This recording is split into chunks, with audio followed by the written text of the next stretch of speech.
Broom on the Broom by Julia Donaldson and Axel Scheffler. The witch had a cat and a hat that was black and long ginger hair in a braid down her back. How the cat purred and how the witch grinned as they sat on their broomstick and flew through the wind. But how the witch wailed and how the cat spat when the wind blew so wildly it blew off the hat.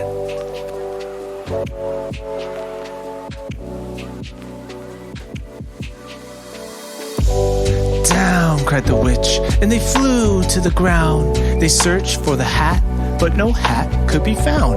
Then out of the bushes, on thundering paws, there bounded a dog with the hat in his jaws. He dropped it politely, then eagerly said, as the witch pulled the hat firmly down on her head, "I am a dog, as keen as can be.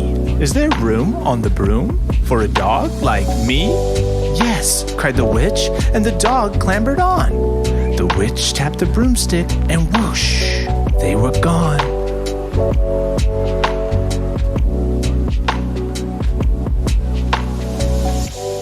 Over the fields and the forest they flew.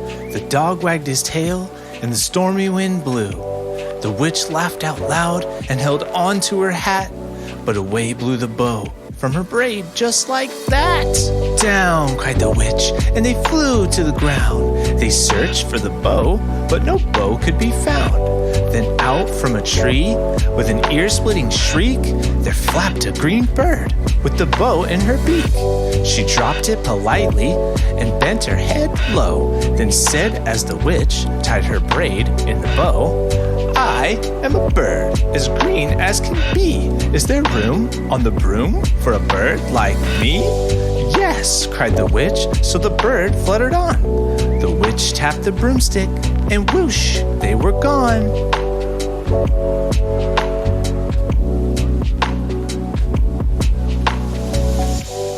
Over the reeds and the rivers they flew.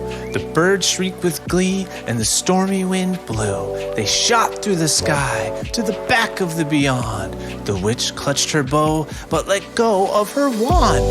"Down," cried the witch, and they flew to the ground. They searched for the wand, but no wand could be found. Then all of a sudden, from out of a pond, leapt a dripping wet frog with a dripping wet wand. He dropped it politely, then said with a croak, as the witch dried the wand on a fold of her cloak, "I am a frog, as clean as can be. Is there room on the broom for a frog like me?" "Yes," cried the witch, so the frog bounded on.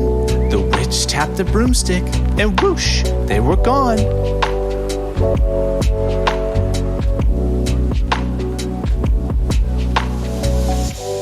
Over the moors and the mountains they flew. The frog jumped for joy, and the broom snapped in two.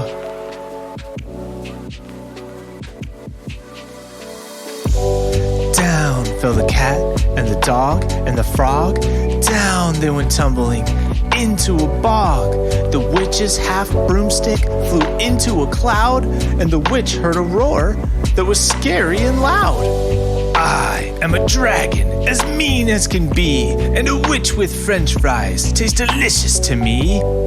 "No!" cried the witch, flying higher and higher. The dragon flew after her, breathing out fire. "Help!" cried the witch, flying down to the ground. She looked all around, but no help could be found. The dragon drew near with a glint in his eyes and said, "Just this once, I'll have witch without fries."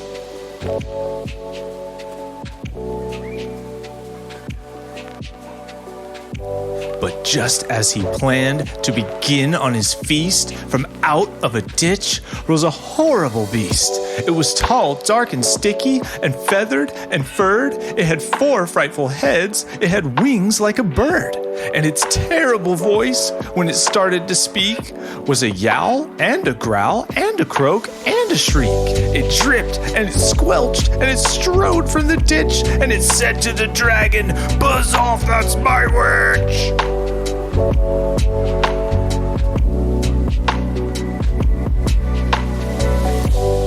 dragon drew back and he started to shake. "I'm sorry," he spluttered. "I've made a mistake. It's nice to have met you, but now I must fly." And he spread out his wings and was off through the sky. Then down flew the bird, and down jumped the frog. Down climbed the cat, and phew, said the dog. "And thank you, oh thank you," the grateful witch cried. "Without you, I'd be in that dragon's inside." Then she filled up her cauldron and said with a grin, "Find something, everyone, throw something in." So the frog found a lily, the cat found a cone, the bird found a twig, and the dog found a bone. They threw them all in, and the witch stirred them well, and while she was stirring, she muttered a spell. Iggity, ziggity, zaggity, zoom! Then out rose a truly magnificent broom, with seats for the witch and the cat and the dog, a nest for the bird, and a pool for the frog. "Yes," cried the witch, and they all clambered on. The witch tapped the broomstick, and whoosh, they were gone.